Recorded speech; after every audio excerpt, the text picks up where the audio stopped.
7.2 का पहला प्रश्न क्या कह रहा है, मैं पढ़ दे रहा हूं, आप लोग अपने एनसीईआरटी बुक से क्वेश्चन को देख लीजिएगा, ठीक है, क्योंकि क्वेश्चन को लिखना उसके बाद उसको बताना थोड़ा टाइम लगेगा।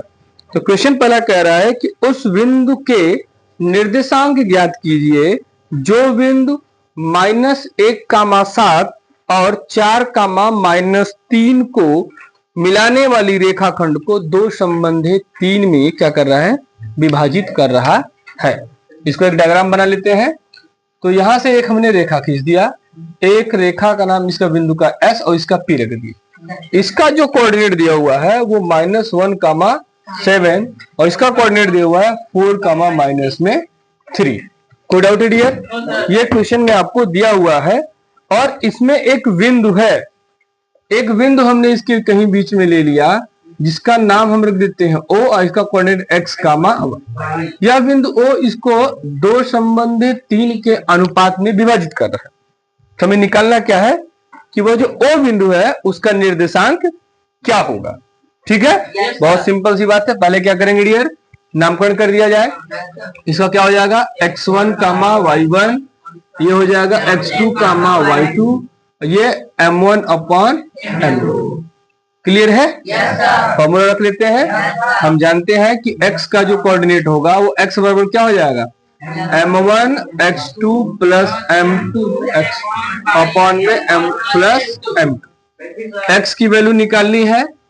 अब देखिए m1 की वैल्यू कितनी है, 2, x2 की वैल्यू 4, m2 की वैल्यू 3, x1 की वैल्यू -1 और यहां अगर देख लिया है तो 2 और 3 5 डायरेक्ट रख दिए।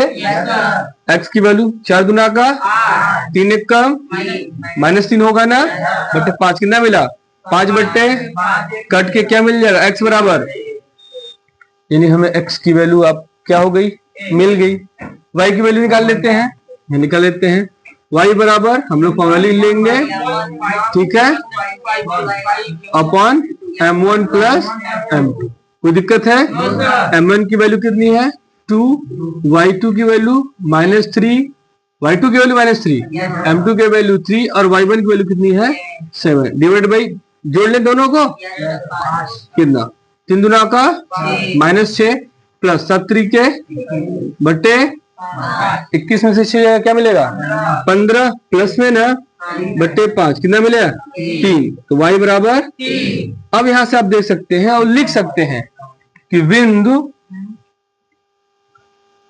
क्या 1,3 रेखाखंड को, इस रेखाखंड को बिंदु 1,3 रेखाखंड को दो संबंधित 3 में विभाजित करेगा या करता है।